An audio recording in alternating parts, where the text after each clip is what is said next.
Ugye itt a felvetés az is, hogy gyakorlatilag a Rácfürdő, nagyon sarkosan fogalmazva, átvándorolt ehhez a Rác Nosztalgia Kft-hez, amelyet alapítottak erre is, amelyben 25-75% az állami és más jogi, illetve magánszemélyek aránya. Hát így van, 25% ebben a miénk, ehhez viszont nagyon erős jogosítványok kötődnek, többek között semmilyen stratégiai döntést nélkülünk nem lehet meghozni, például osztalékot sem lehet, ami 25%-os szavazati arányunk nélkül meghozni. A földet nem adtuk el, nem vittük be, az továbbra is a mi tulajdonunk marad, illetve a vizet se vittük be. A vizet és a kutakat, azokat mi üzemeltetjük, és mérőórán keresztül díj ellenében szolgáltatjuk a fürdőnek és a szállónak. És mi a helyzet ezzel a konstrukcióval, amit itt az imént említett György István, amely szerint 2023-ig semmilyen osztalék fizetésre nem ad módot a főváros számára, így súlyosan hátrányos? Nem súlyosan hátrányos, ez egy teljesen szokványos finanszírozási helyzet, amikor a bank, jelen esetben egyébként állami Magyar Fejlesztési Bank több mint 5 milliárd forint hitelt bocsát egy projekt rendelkezésére, akkor ez egy teljesen normális banki sztenderd, hogy mindaddig, amíg ez a hitel nincs visszafizetve, addig a tulajdonosok nem vehetnek ki osztalékot. Kivéve akkor, hogyha az előzetes tervekhez képest jövedelmezőbb a projekt, ebben az esetben a tervezett tőketörlesztésen felüli eredményt azt a bankkal egyeztetett módon ki lehet venni már menet közben is. De 2023-ig a magántulajdonos se tud kivenni egyetlen fillér osztalékot se. György István?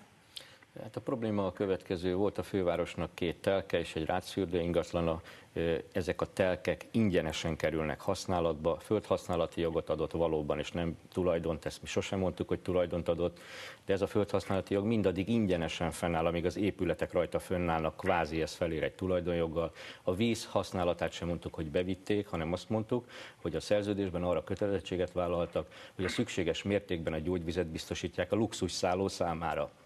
Nyilván itt is meg kell várni, hogy ezt milyen konstrukcióban fogják tenni.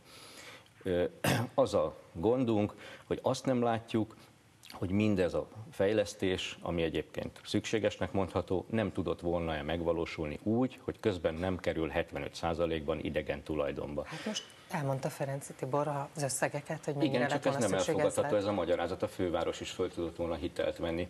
Számtalan felújítási igény van a fővárosban, hogyha azt a konstrukciót választjuk, amit a jelenlegi fővárosi vezetés, hogy a cég menedzsmentek eldöntik, hogy milyen felújítási igények vannak, és a főváros erre természetesen nyakló nélkül nem tud pénzt kínálni, akkor ilyen helyettesítő megoldásokat találunk, de ezzel gyakorlatilag a főváros tulajdona átvándorol más magánszemélyek vagy jogi személyek tulajdonába, akkor azt gondolom, hogy ezt a fővárosnak erős kézzel felügyelnie kell, és a prioritási sorrendeket ezen igények alapján meg kell határozni.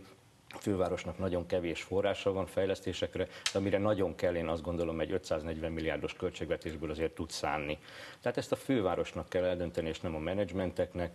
Sodródik a jelenlegi fővárosi vezetés és politika ezekkel az igényekkel, és beláthatatlan következményeket összegeznek ezek a megoldások. Nem tudom, Ferenczy Tibor itt van-e még, akkor igen, fölvetett egy kérdést, miért nem a főváros vett fel hitelt? 2002-ben a főváros közgyűlése döntött úgy, hogy ezt a konstrukciót kell választani, és az erről szóló vitán szó szerint azt hangzott el, hogy sem a fürdővállalatnak, sem pedig a fővárosnak nincs ehhez pénze. Tehát ha meg akarjuk akadályozni egy gyönyörű hajdan, gyönyörű fürdő további leromlását, akkor magánforrásokat kell bevonni.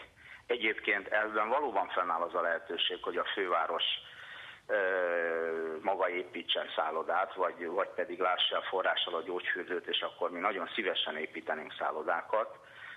Jelenleg is van több olyan fürdő, amelyik leromlott állapotban van, felújításra szorulna, illetve nagyon jó lenne mellé-köré szállodát építeni.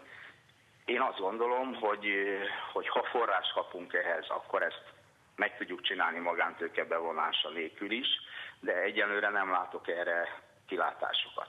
Még egy dolgot szeretnék megemlíteni, nem egyszerűen csak pénzről van szó, hanem kockázatokról is. Azért egy szálloda felépítése az pénzügyi kockázattal is jár. Ugye a beruházás eleve elhúzódhat, többe kerülhet, mint a tervezett, ilyenkor addicionális pénzekre van szükség. Magának a szállodának az üzemeltetése szintén kockázatos, hát hol van az előírva, hogy annak az nyereséges lesz. Most ebben a mostani konstrukcióban ezeket a kockázatokat is a magánfél viseli. Ha mi építenénk, akár saját forrásból, akár fővárosi forrásból, akkor ezek a kockázatok is ezen az oldalon lennének. Uraim, köszönjük szépen! Köszönjük szépen!